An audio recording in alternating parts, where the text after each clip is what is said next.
नमस्कार, आप देख रहे हैं न्यूज वन इंडिया। मैं हूं आपके साथ ऋतु तिवारी। पोखरियाल बुलेटिन की शुरुआत करेंगे। नई दिल्ली के करियप्पा परेड ग्राउंड में वार्षिक एनसीसी पीएम रैली का आज प्रधानमंत्री नरेंद्र मोदी रैली को संबोधित करेंगे। 19 देशों के 196 अधिकारियों समेत कैडेट समारोह में शामिल होंगे। तो प्रधानमंत्री नरेंद्र मोदी आज करियप्पा परेड ग्राउंड में वार्षिक एनसीसी पीएम रैली को संबोधित करने जा रहे हैं। आपको बताते चले कि इस साल एनसीसी अपनी स्थापना का 75वां वर्ष मना रहा है। पीएम मोदी शाम को करीब 5:45 पर एनसीसी कैडेट्स को संबोधित करेंगे। वहीं प्रधानमंत्री एनसीसी 75 सफल वर्षों के उपलक्ष्य में एक विशेष डे कवर और 75 रुपए मूल्य वर्ग का विशेष रुपए से ढाला हुआ स्मारक सिक्का जारी करेंगे। तो वसुदैव कुटुंबकम की सच्चे भारतीय भावना के तहत कुल 19 देशों के 196 अधिकारियों और कैडेट्स के समारोह में शामिल होने के लिए आमंत्रित किया गया है। इस कार्यक्रम के दौरान पीएम मोदी एनसीसी के 75 वर्ष पूरा होने के मौके पर 75 रुपए मूल्य का एक स्मारक सिक्का भी जारी करेंगे। और अधिक जानकारी के साथ पीयूष हमारे साथ हमारे संवाददाता जुड़ चुके हैं। पीयूष, क्या जानकारी मिल रही है? देखिए, अगर हम बात करें तो आज प्रधानमंत्री नरेंद्र मोदी दिल्ली के करियप्पा परेड ग्राउंड में एनसीसी की वार्षिक रैली को संबोधित करेंगे। और इस एनसीसी इस वर्ष अगर हम बात करें तो एनसीसी की अपनी स्थापना का जो 75वां वर्ष है वो मना रहा है। इस आयोजन के दौरान प्रधानमंत्री एनसीसी के 75 साल सफल वर्षों के उपलक्ष्य में एक विशेष डे कवर और 75 रुपए मूल्य का एक स्मारक सिक्का भी जारी करेंगे। इसके साथ ही अगर हम बात करें तो आज 19 देशों की 196 अधिकारी और कैडेट भी इस समारोह में शामिल रहेंगे। चूंकि वसुधैव कुटुंबकम की सच्ची भारतीय भावना के तहत कुल 19 देशों के करीब 196 अधिकारी और कैडेट को समारोह में शामिल होने के लिए आमंत्रित किया गया था। और प्रधानमंत्री नरेंद्र मोदी शाम को लगभग 5:45 पर एनसीसी कैडेटों को संबोधित करेंगे। और इस दौरान एक 75 रुपए मूल्य का एक सिक्का भी जारी प्रधानमंत्री करेंगे। तो निश्चित रूप से आज एनसीसी के लिए, एनसीसी कैडेटों के लिए एक काफी महत्वपूर्ण दिन है, क्योंकि आज 75 जो सफल वर्ष है वो कहीं न कहीं एनसीसी मना रही है। ठीक है, बहुत शुक्रिया पीयूष जानकारी को देने के लिए। केंद्रीय गृह मंत्री अमित शाह का आज कर्नाटक और तेलंगाना दौरा है। चुनावी तैयारियों की करेंगे समीक्षा। बीजेपी पदाधिकारियों संघ मंडल समितियों की करेंगे समीक्षा। तो 2024 में होने वाले लोकसभा चुनाव से पहले केंद्रीय गृह मंत्री अमित शाह इन दिनों राज्यों के दौरे पर है। इस बीच भाजपा नेता उन राज्यों का भी दौरा कर रहे हैं जहां बीजेपी कमजोर है। ऐसे में केंद्रीय गृह मंत्री अमित शाह आज तेलंगाना के दौरे पर जाएंगे। गृह मंत्री अमित शाह अपने दौरे के दौरान बीजेपी के पदाधिकारियों के साथ बैठक करेंगे और पार्टी नेताओं से मिलेंगे। चुनाव की तैयारियों के संबंध में पार्टी को दिशा निर्देश भी देंगे। तो अमित शाह के राज्य दौरे के दौरान 17 लोकसभा और 119 विधानसभा क्षेत्रों में बूथ समिति, मंडल और अन्य स्तरीय समितियों की नियुक्ति की समीक्षा भी की जाएगी। इसके अलावा 4 लोकसभा क्षेत्रों में भी बैठकें होने की संभावना है। आपको बताते चले कि पिछले साल दिसंबर के अंत में बीजेपी के राष्ट्रीय अध्यक्ष जेपी नड्डा ने पार्टी के लोकसभा प्रवासी अभियान का 2.0 लॉन्च किया था। तो केंद्रीय गृह मंत्री अमित शाह का आज कर्नाटक और तेलंगाना दौरा है।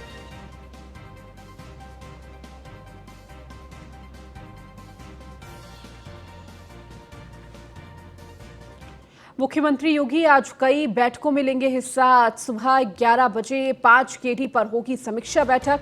बजट प्राविधान के सापेक्ष में हुए व्यय की करेंगे समीक्षा। तो जनप्रतिनिधियों के उठाए गए मुद्दों के संबंध में बैठक। तो 5 केडी पर शाम 4 बजे मंत्रिपरिषद की बैठक होगी। तो शाम 6 बजे मंत्रिमंडल की बैठक सीएम योगी करेंगे। तो तमाम बैठकें आज लेते हुए सीएम योगी आदित्यनाथ नजर आएंगे, जहां एक तरफ कैबिनेट बैठक है, लेकिन इसके साथ ही मंत्रिपरिषद, मंत्रिमंडल की भी बैठक है, समीक्षा बैठक भी है। पदाधिकारियों के द्वारा की गई समीक्षा की भी बैठक की जाएगी।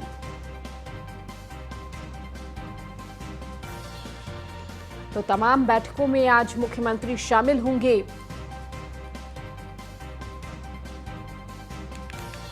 और अधिक जानकारी के साथ नीलेश चौहान हमारे संवाददाता हमारे साथ जुड़ चुके हैं। नीलेश, आज प्रदेश के मुखिया कई बैठकों में हिस्सा लेंगे, चाहे वो कैबिनेट की बैठक हो, मंत्रिपरिषद हो या मंत्रिमंडल हो, इन तमाम बैठकों को लेते हुए नजर आएंगे। देखिए, बिल्कुल आपको बता दूं कि उत्तर प्रदेश के मुख्यमंत्री योगी आदित्यनाथ एक के बाद एक तमाम बैठकों में आज वो शिरकत करेंगे। उनकी अध्यक्षता में तमाम बैठकें होनी है जो कि उत्तर प्रदेश की विकास को लेकर होनी है। साथ ही साथ मंत्रिमंडल कैसे उत्तर प्रदेश में काम करेगा, उसके अलावा जो कैबिनेट की बैठक उसमें तमाम प्रस्ताव पारित किए जाएंगे।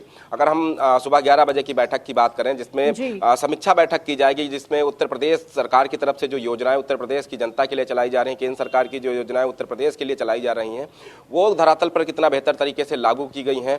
उसके अलावा G20 समिट और इन्वेस्टर समिट को लेकर क्या तैयारियां हैं, जिला प्रशासन और पुलिस प्रशासन कितना मुस्तैद है। उसके अलावा उत्तर प्रदेश की कनेक्टिविटी को कितना बेहतर बनाया गया है, कितनी सड़कों को दुरुस्त किया गया है। उसके साथ साथ उत्तर प्रदेश में किसानों के हित में क्या कुछ काम किया जा रहा है, उसको लेकर 11 बजे समीक्षा बैठक की जाएगी। वहीं अगर हम 4 बजे की बात करें तो 4 बजे उत्तर प्रदेश कैबिनेट की बैठक होगी जिसमें मुख्यमंत्री योगी आदित्यनाथ अध्यक्षता करेंगे। साथ ही साथ अगर हम प्रस्तावों की बात करें तो कई अहम प्रस्ताव इस बैठक में रखे जाएंगे। तमाम प्रस्तावों पर मोहर लग सकती है।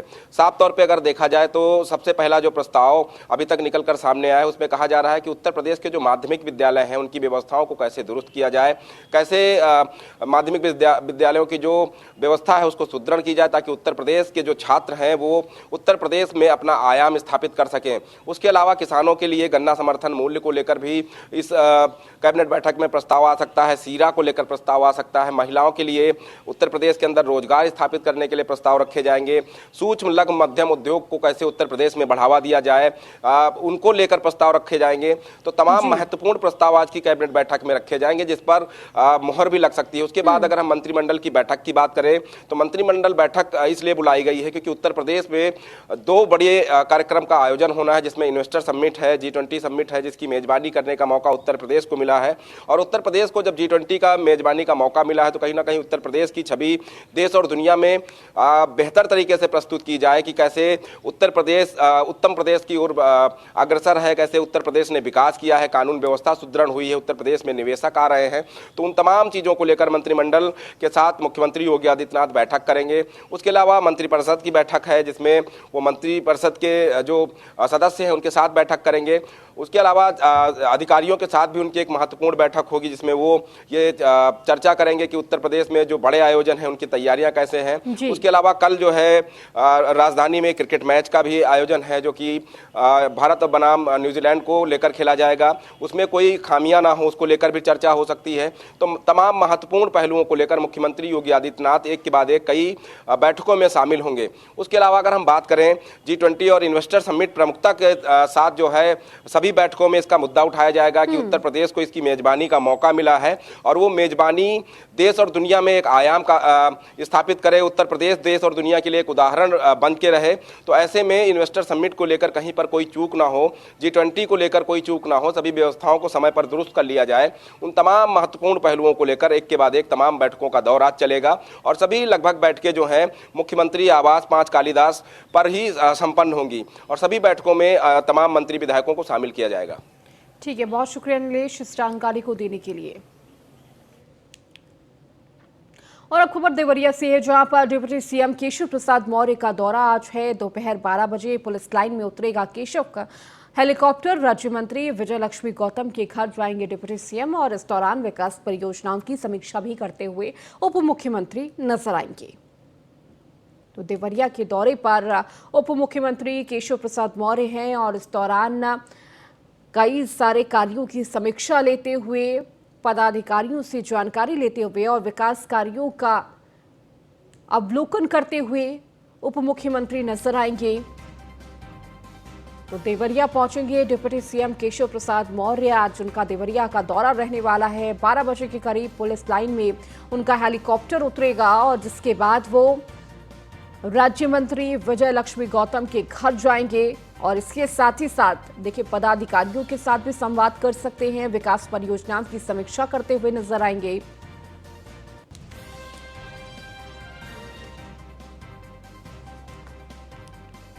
अब खबर अलीगढ़ से, जहां एएमयू में अल्लाहू अकबर नारा लगाने का मामला, आरोपी छात्र के खिलाफ कई धाराओं में दर्ज हुआ मुकदमा। योगेश वैष्णव के तहरीर पर दर्ज किया गया मुकदमा। एनसीसी कैडेट्स का आरोपी छात्र मोबाइल बंद करके चल रहा है फरार, तो एएमयू आरोपी छात्र को कर चुका है निलंबित। एसपी सिटी कुलदीप सिंह गुनावत ने मुकदमे की दी जानकारी। सिविल लाइन थाना इलाके के एएमयू कैंपस का ये पूरा मामला। तो गणतंत्र दिवस का मौका था और इस मौके पर अल्लाहू अकबर के नारे लगाए गए और ये तस्वीरें भी उस वक्त की आपको दिखा रहे हैं, जिसके बाद इस पूरे मामले को लेकर अब मुकदमा दर्ज करा लिया गया है। सिविल लाइन थाना इलाके के एएमयू कैंपस का ये पूरा मामला था, तो जहां एएमयू में धार्मिक नारा लगाने का मामला सामने आया, जिसके बाद आरोपी छात्र के खिलाफ कई धाराओं में मुकदमा दर्ज किया गया है। हालांकि आरोपी छात्र अभी फरार चल रहा है। योगेश वैष्णव की तहरीर पर यह मुकदमा दर्ज किया गया।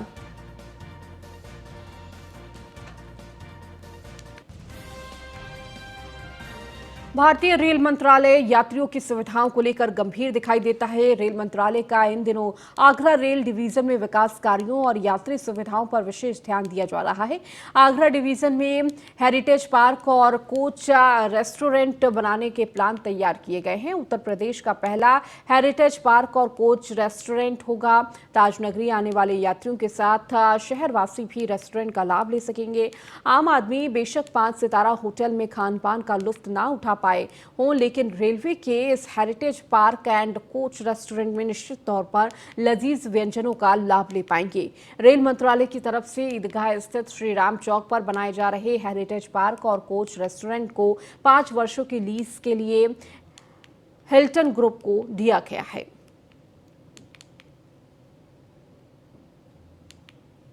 आगरा में रेलवे ने एक रेलवे हेरिटेज पार्क बनाने का प्लान किया है, जो ईदगाह चौराहे के पास बनाया जा रहा है। ये एक ओपन एयर रेलवे म्यूज़ियम की तरह होगा, जिससे आगरा के लोग रेलवे की जो हेरिटेज है, रेलवे की हिस्ट्री है, इसके बारे में जान सकेंगे। और साथ ही उस पार्क में एक रेल कोच रेस्टोरेंट भी होगा। आगरा में रेलवे ने एक रेलवे हेरिटेज पार्क बनाने का प्लान किया है, जो ईदगाह चौराहे के पास बनाया जा रहा है। ये एक ओपन एयर रेलवे म्यूज़ियम की तरह होगा, जिससे आगरा के लोग रेलवे की जो हेरिटेज है, रेलवे की हिस्ट्री है, इसके बारे में जान सकेंगे। और साथ ही उस पार्क में एक रेल कोच रेस्टोरेंट भी होगा। आगरा में शिविर में युवा चेतना की ओर से भारतीय संस्कृति के संवर्धन में युवा वर्ग की भूमिका विषय का व्याख्यान हुआ। कार्यक्रम का शुभारंभ स्वामी सर्वेश्वरानंद सरस्वती, स्वामी अभिषेक ब्रह्मचारी, बीजेपी के राष्ट्रीय प्रवक्ता प्रेम शुक्ला और युवा चेतना के राष्ट्रीय संयोजक रोहित कुमार सिंह ने दीप प्रज्वलित कर किया। कार्यक्रम के दौरान मुख्य अतिथि में प्रेम शुक्ला ने कहा कि हमारी संस्कृति के आधार प्रभु राम है और उनके दिखाए गए रास्ते पर प्रधानमंत्री नरेंद्र मोदी भी चल रहे हैं। वहीं युवा चेतना के राष्ट्रीय संयोजक रोहित कुमार सिंह ने कहा कि भारत प्रभु राम का देश है, जहां गलत संस्कृति पनप नहीं सकती है। साथ ही आगे कहा कि युवा वर्ग को परिवारवादियों से लड़कर भारत के वैभव को बढ़ाना है।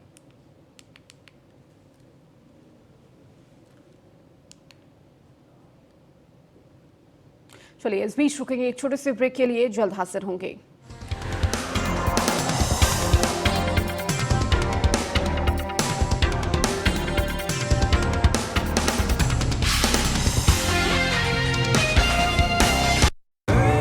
देखें कौन नया खिलाड़ी आया है। समझा देते हैं। प्यार से समझाएंगे। ये तो अपनी जुबान है। जुबान एक हो तो दिल भी एक होने चाहिए। विमल बोलो जुबान केसरी।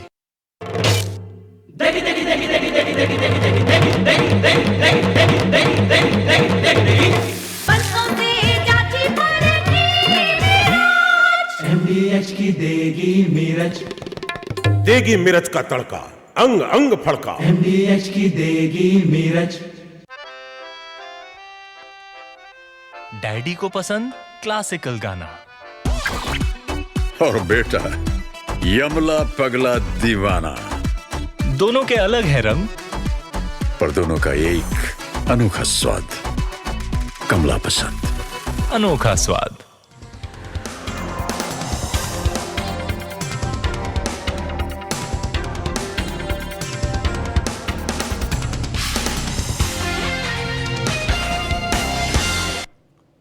ब्रेक के बाद एक बार फिर से आपका स्वागत है। मेरठ में गणतंत्र दिवस पर राष्ट्रगान के अपमान के मामले में एक युवक ने छत पर राष्ट्रगान बजाकर किया अश्लील डांस। अश्लील डांस का सोशल मीडिया पर वीडियो हुआ वायरल।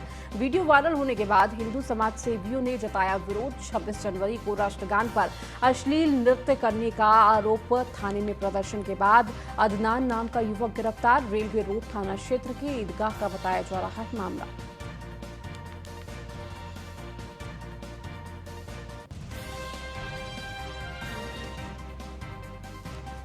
तो 26 जनवरी को राष्ट्रगान पर अश्लील डांस करने का आरोप है। थाने में प्रदर्शन के बाद अदनान नाम का युवक गिरफ्तार हुआ है। तो 26 जनवरी के दिन राष्ट्रगान पर किस तरह से अश्लील डांस किया गया, इसका वीडियो अब सोशल मीडिया पर लगातार वायरल हो रहा है। तो मेरठ का ये पूरा मामला है जहां राष्ट्रगान का अपमान करने का मामला सामने आया, जिसके बाद एक युवक ने छत पर राष्ट्रगान बजाकर अश्लील डांस किया और इस वीडियो के वायरल होने के बाद अब आरोपी युवक की गिरफ्तारी हो गई है।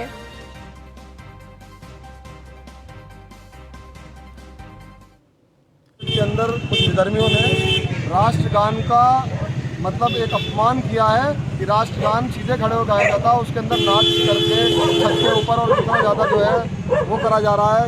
मैं कह रहा हूँ देशद्रोही कार्रवाई इनके खिलाफ होनी चाहिए। एक आरोपी अदनान उसमें पकड़ा गया है, दूसरा आरोपी रूहुल जो ईदगाह का ही थाना रेलवे रोड के रहने वाले हैं, उसको जो है गिरफ्तार करने के लिए पुलिस गई हुई है। मेरा बस यही कहना है माननीय मुख्यमंत्री जी से कि इसके अंदर योगी आदित्यनाथ जी से कि इसके अंदर देशद्रोह की कार्रवाई ऐसे लोगों के खिलाफ होनी चाहिए जो इस तरीके से देश का मजाक, राष्ट्र का मजाक बना रहे हैं। कि हमारे राष्ट्र का जो आप देखिए कि हम राष्ट्रगान गाते हैं, कितने सम्मानित तरीके से स्कूलों में सब जगह गाया जाता है, और उसको हम मजाक उड़ा रहे हैं। तो देश में, हमारे ही देश में ये विधर्मी रोटी खाते हैं, यहीं का अन्न खाते हैं, और यहीं के खिलाफ ही इस तरीके की आप देखिए किस तरीके से कितना गंदा और घिनौना काम ये लोग कर। तो आपको बता दें कि गणतंत्र दिवस के मौके पर राष्ट्रगान पर किस तरह से अश्लील डांस किया गया, इसका वीडियो अब सोशल मीडिया पर वायरल हो रहा था। तो राष्ट्रगान का अपमान किया गया। एक युवक ने छत पर राष्ट्रगान बजाकर अश्लील डांस किया। अश्लील डांस का सोशल मीडिया पर वीडियो वायरल हो रहा है। तो वीडियो वायरल के बाद हिंदू समाज सेवियों ने जताया विरोध, जिसके बाद युवक की गिरफ्तारी हुई है। 26 जनवरी को राष्ट्रगान पर अश्लील डांस करने का आरोप लगा। तो थाने में प्रदर्शन के बाद अदनान नाम का युवक गिरफ्तार हुआ है। तो रेलवे रोड थाना क्षेत्र के ईदगाह का बताया जा रहा है पूरा मामला।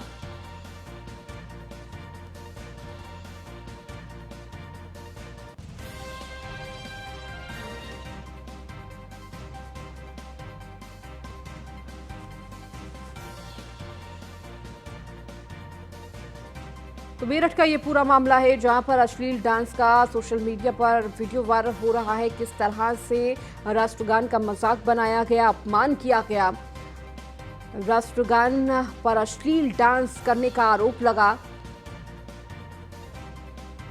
हालांकि अब युवक अदनान की गिरफ्तारी हो गई है। थाने में प्रदर्शन के बाद पुलिस की नींद खुली और ये गिरफ्तारी की।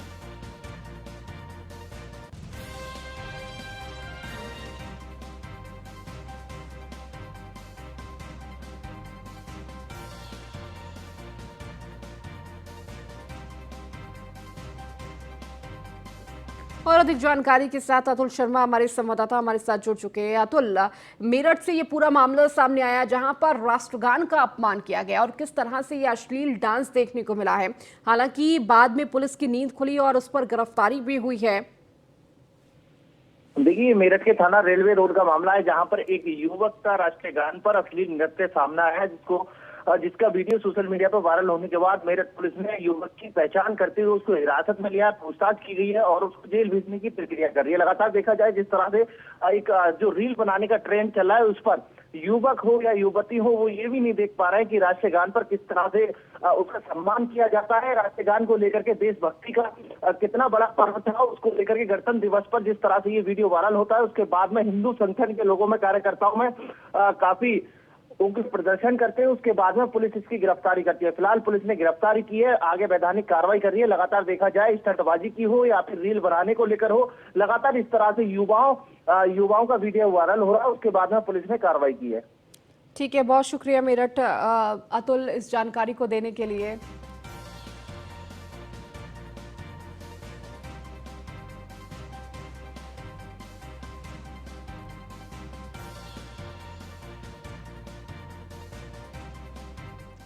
अब खबर संभल से है, जहां बदमाशों के हौसले बुलंद, पुलिस पर ही हमला बोल दिया। नोटिस तामील कराने गए सिपाही को बेरहमी से पीटा गया। सरकारी कार्य में डाली गई बाधा। और आपको बता दें कि जमकर सिपाही की पिटाई की गई। पूर्व नगर पालिका सभासद नौशाद ने किया हमला। घायल सिपाही को अस्पताल में भर्ती कराया। मारपीट के बाद पुलिस महकमे में मचा हड़कंप। सदर कोतवाली के पंजू सराय चौकी इलाके का ये पूरा मामला है।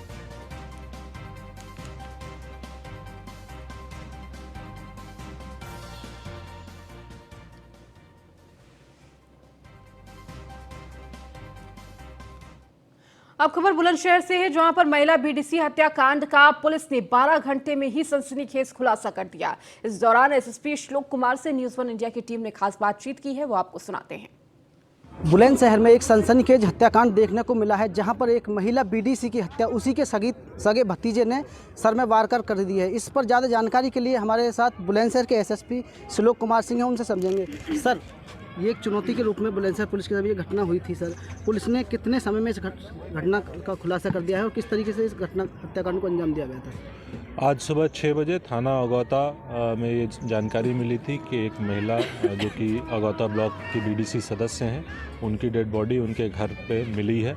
इस सूचना पर पुलिस टीम और फोरेंसिक टीम द्वारा मौके पर जाकर साक्ष्य एकत्रित किए गए और इस घटना के अनावरण के लिए 3 टीमों को लगाया गया था, जिनके द्वारा सफल अनावरण करते हुए एक अभियुक्त जिसका नाम सागर है, उसे आज गिरफ्तार किया गया। सागर रिश्ते में मृतका का भतीजा लगता है और पूछताछ पे इसने ये बताया कि ये कुछ दिन पहले विदेश से लौटा था। इसके पास कुछ पैसे आए थे और इसके बाद फिर इसकी एक गर्लफ्रेंड बन गई थी, जिस पर काफ़ी ये खर्च करता रहता था और इसको पैसों की निरंतर ज़रूरत रहती थी अपने शौक़ पूरे करने के लिए।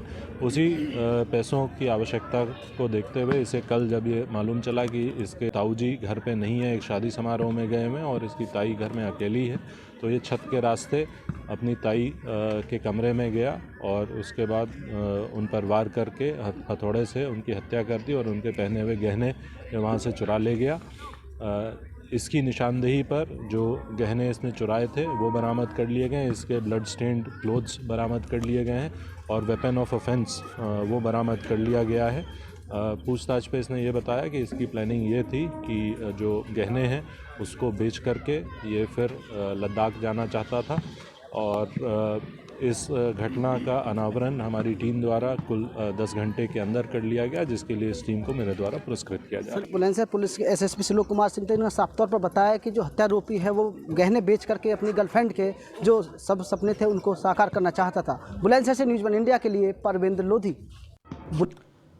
और अब खबर वाराणसी से है, जहां पर बीएचयू में एक बार फिर से छेड़खानी का मामला सामने आया। नेत्रहीन छात्रा के साथ छेड़खानी की गई। छात्रा ने बीएचयू प्रोक्टोरियल बोर्ड में न्याय की गुहार लगाई है। बीएचयू कुलपति आवास के पास प्रदर्शन पर बैठी हुई है छात्रा। तो बीएचयू में एक बार फिर से छेड़खानी का मामला सामने आया, जहां नेत्रहीन छात्रा के साथ छेड़खानी की गई। छात्रा ने बीएचयू प्रोक्टोरियल बोर्ड में न्याय की गुहार लगाई है। तो बीएचयू कुलपति आवास के पास पर प्रदर्शन पर बैठी है छात्रा।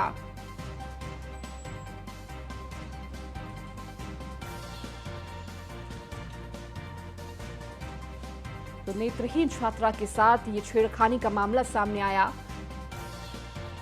और ये कोई पहला मामला नहीं है, इससे पहले भी कई ऐसे मामले सामने आए हैं और लगातार छात्राओं की तरफ से ये शिकायतें की जाती है, लेकिन इसके बावजूद देखिए मामले जो हैं वो कम नहीं हो रहे हैं।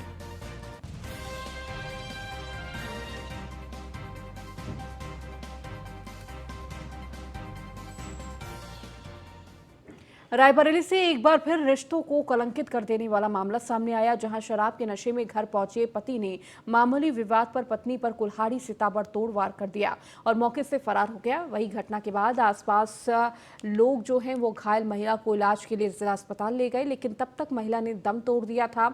आपको बताते चले कि पूरा मामला भदोखर थाना क्षेत्र के फेरू का पुरवा गांव का है। फिलहाल सूचना के बाद पुलिस ने शव को कब्जे में लेकर आरोपी पति की तलाश शुरू कर दी है।